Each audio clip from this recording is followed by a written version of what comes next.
Okay, so before I begin, there's something I quickly gotta talk about. And I mentioned it in my One Piece video, but I want to mention it here once again, because I know not all of you Chibits, let's say, read Toriko and also read One Piece, or read One Piece and read Toriko, or read Boku no Hero, vice versa. You get my point. Not all of you watch every single video I make, and so I'm saying it here just to kind of give my final farewells to a legendary series that came to a close this week. So if you're unaware, in this week's chapter of Toriko, there was a panel that might have seemed rather funny, or just messed up, or something that might have stood out to you. And the panel was Toriko with the unibrow. It was like a McDonald's logo on his forehead. And when I first read the chapter, I really didn't even realize what it was at first. I'm like, what the fuck is going on with Toriko? Like, I legit didn't even realize. But then when I went to read One Piece, and I saw the cover and all, I'm like, oh! It's supposed to end this week. And I realized that Kochikame's final chapter was this week. So, Toriko's unibrow, that was when he was eating God and all that, and he was absorbing his, gourmet demon, that was a reference to Kochikame, a legendary series that's been ongoing for 40 years with 200 manga volumes. Yes, you heard me correct, 200 manga volumes for 40 years. That's how long this series has been ongoing in Weekly Shonen Jump. It is over. It ended this week. Final chapter. Now, I personally don't read the series. I don't know how the conclusion of the series was, but it's still a nice, good monument. It's a nice thing to see that such a great series has finally come to a close. It's probably sad for many that have read this series for many years now. It's probably sad to see it go, but all good things must come to an end. And I love how all the mangaka this week in Weekly Shonen Jump referenced Kochikame, this great series that's been going on for so long. I mean, look, Oda did it with his cover page, Toriko did it with, the McDonald's logo on Toriko that was the unibrow to the main character, and then also Mineta as well in Boku no Hero Academia. When you saw him, he also had the, unibrow as well. So, I mean, overall, the references to Kochikame in these week's chapters of Weekly Shonen Jump and all that makes me happy to see just how so many of these mangaka are really great friends, how much they care about each other, and how much they respect each other in their work. It's a really nice thing to see, because I mean, not many coworkers, to be honest, if you're working like somewhere, not many coworkers like to interact or just respect each other. I mean, there's many just that want to pick a fight with each other, not like each other, and just to see how all these mangaka that have been drawing together for many years now, or just new mangaka that are getting started, the way they're able to just share their thoughts with each other and, their happiness, it's just a really nice thing to see how much they truly care, and you really get to see how great of friends all of them are.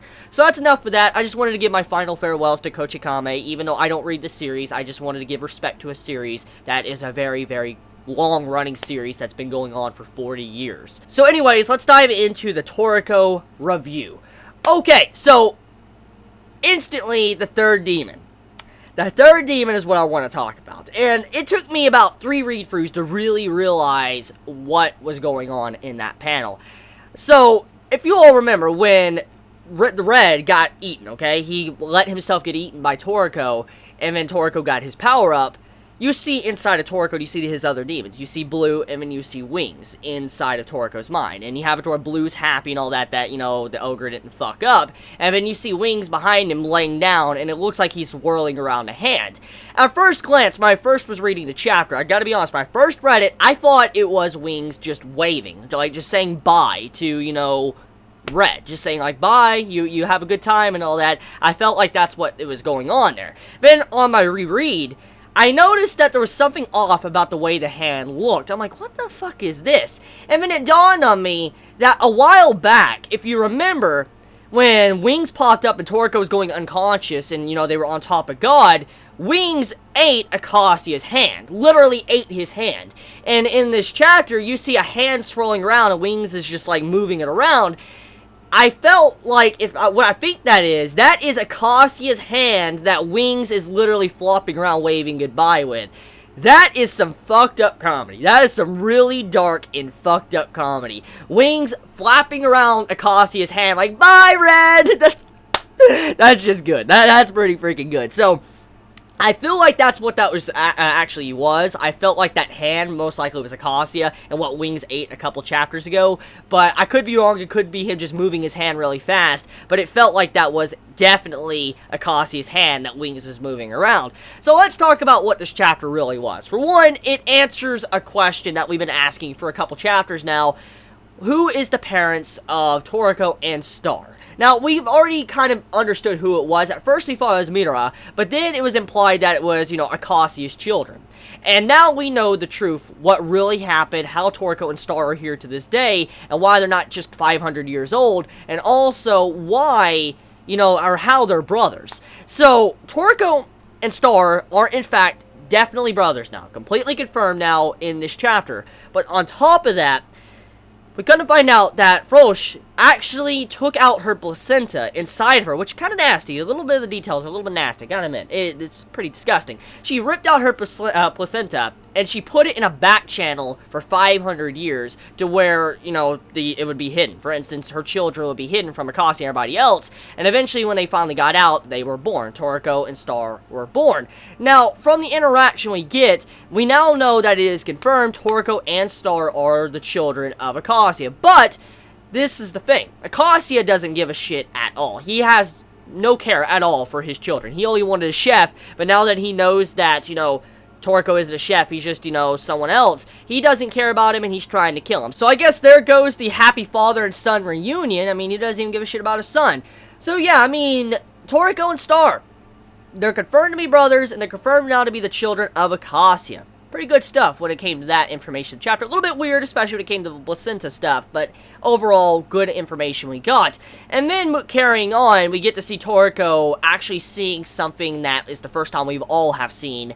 Gourmet luck. We see gourmet luck, or beings that are supposedly gourmet luck, that was feeding Toriko God and Sinner to give him a power-up. So, this is the first time in Toriko we have actually seen the beings that are supposedly gourmet luck, and we kind of get to see exactly them for the first time. Now, I hope this kind of gets dived into a little bit for we can kind of understand, because a lot of the characters in this chapter had no idea what that was or what was going on, but obviously from my interpretation of after rereading the chapter, it's most likely like, gourmet luck, but finally we're getting to see it for the first time, getting to see what it really looks like, and after Star passed on, we saw it and how, Toriko got this gourmet luck, and how it's helping him out where he can power up to fight Acacia. And then Midora as well, he states that he's pretty injured at this moment too. He can't really move around all that for a couple seconds because he's been knocked by Acacia. So Midora's kind of a little bit out of this fight, and also since Toriko got his power up, most likely Midora is not really going to be as helpful as he once was. Most likely he's probably now going to start dwindling out of the fight before Toriko could take over and probably start fighting Acacia. So that gets me into the next point. So Toriko, he devoured Red. He now has Red. He now is a god. He now has Sinner. So he is pretty fucking powered up right now. And if I had to determine what's probably going to happen next, most likely you're going to have it to where Blue is going to come out now, and Toriko's probably going to try to eat him, and then Wings is going to come out, and then that's probably going to give him another power. So if I'm assuming what's going on here, Toriko has the potential for 2 more power-ups. That's what I see here. He has it to where he can devour Blue, and then he can devour White, and then he has them both, and then they literally can power him up to where he could possibly beat Acacia. That's what I think is going on here in this chapter. So yeah, overall Toriko this week, a very engaging chapter, a lot of information and all that. A very sad chapter as well. I mean, Star's final farewell. It's kind of sad. I mean, the character is dead. Anyways, you all have a wonderful day or night wherever you live. Please be safe. Chibi out.